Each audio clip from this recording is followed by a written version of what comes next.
Speeding or any traffic violation has consequences.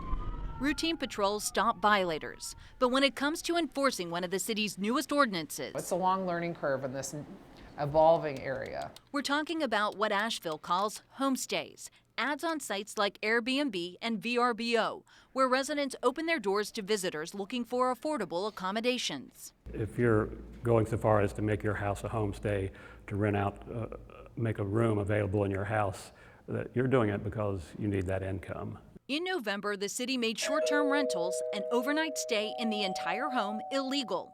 It also changed the homestay ordinance, requiring a $208 permit, annual inspection, and a full-time resident be present to rent a room.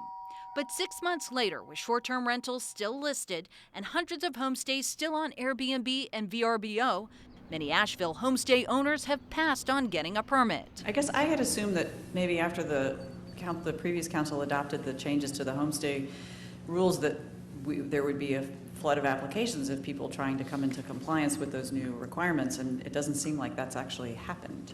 No, I would say that it isn't. And I mean, to date, we've had 52 applications. We've approved 46, so we have a few that are pending. That was in March. Because the mayor says Airbnb won't release its listings, the city has no idea how many homestays are in city limits.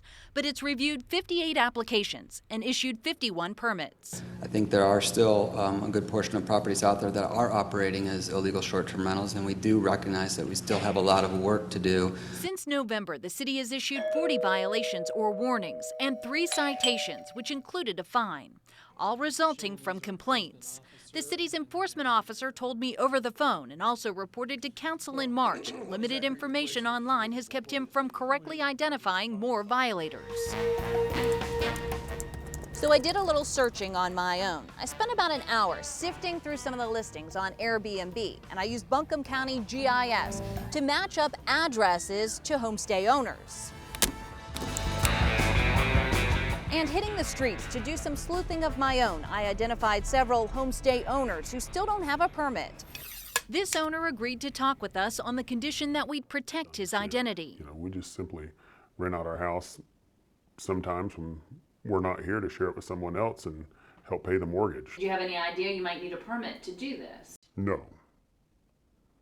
I thought since I own the house and it was our primary residence, we could pretty well do as we please. I also found Sue and Tom Gallo, a rare find. It says so on Airbnb. They're typically booked. We love having people come here, and it's fun, and we meet people. They had trouble getting their permit before the city made changes, but registered, fearful of the new fine. There's a $500 a day fine if you're not legal.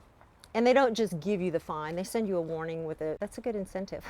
But again, those fines are based solely on citizen complaints. Both Mayor Esther Manheimer and new Councilman Brian Haynes were candid about the law needing work. I don't know if we've not done a good enough job educating the public or how we need to move forward here, but to this point, I don't think the ordinance has been that effective. We're all kind of making our own way, so we'll need to take a look at it and review and change it accordingly. Everyone's saying it, with the lack of enforcement. The onus is on whoever wants to participate in doing a homestay, a short-term rental.